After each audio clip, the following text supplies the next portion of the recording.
this wasn't necessarily something that was all peaches and cream for me. It wasn't crimson and clovers.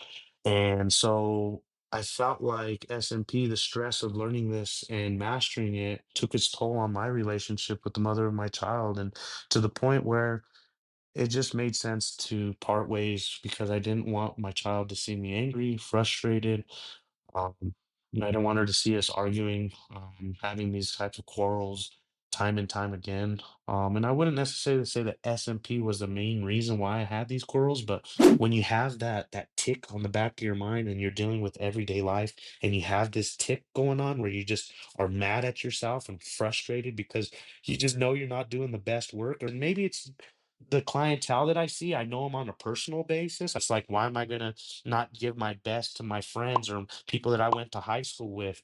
I felt like I needed to bring my A game. And when you don't have that A game and you're looking on Instagram and this dude's doing way better work and doing 20 times more than you are, and you're over there struggling to make your bills, you're struggling to find somebody that'll do marketing for you, and you're just struggling to make ends meet altogether. And then you see your other artist jumping in the Maserati with the Rolex, it's easy to become sour, not sour, but just frustrated and mad because you were sold a dream that you were going to make decent money right out the gate. And that's why I'm real. I like to talk about these things that nobody, I think, oftentimes likes to shove underneath the rug. And look at the awesome award I got.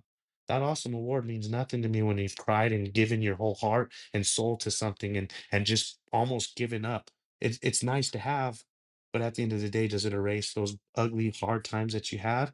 No. But what it does offer, it offers a sense of knowing that you're going in the right direction, that you're doing the right thing, that your time isn't going wasted. Agreed. I just want to make sure that I understand. You're saying so in order to deal with, the divorce and all that sort of thing, you basically kept your mind busy so you wouldn't focus on it. So you started getting really in the weeds and the details of all the little administrative things. Just to Mhm. take your mind off of it, right? And focus on the business.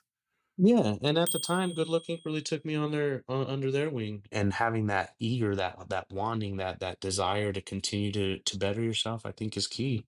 But also talking about the trying times, I think is also key too, to let people know that they're not all alone.